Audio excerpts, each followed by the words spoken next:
with regard to our narcotics enforcement efforts. Okay, so I take it you won't answer the question. I can't blame you because it would be all over the press tomorrow. What the Attorney General's opinion is on the danger of marijuana.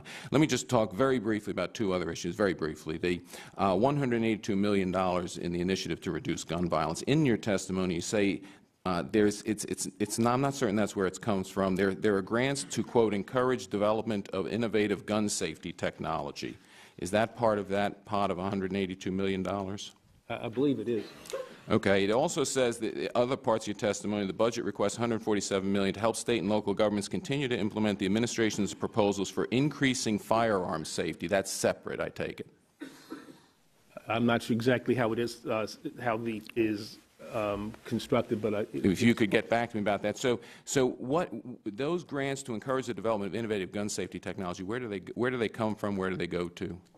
Where do they come from? Which part of the Department of Justice, and where do they go to? Is it a competitive bid process, a competitive proposal process? Is it worked out with the NIH, with CDC, with actually some with public health?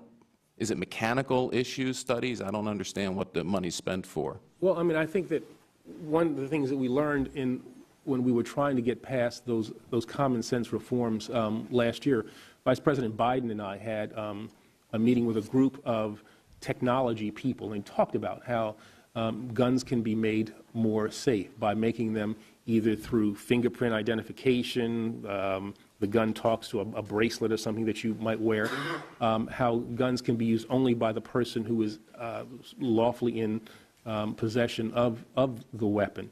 So it's those kinds of things that I think we want to try to explore so that we can make sure that people have the ability to enjoy their Second Amendment rights while at the same time decreasing the misuse of weapons that lead to the kinds of things that we see on a daily basis, where people, kids especially, are struck down by sure. No one wants that to occur, and we looked at that in the state of Maryland well over 10 years ago, and I just would like, and I'll submit a question for the record, to actually separate out how much you intend to spend on those grants to gun safe technology. Just finally, one very brief question.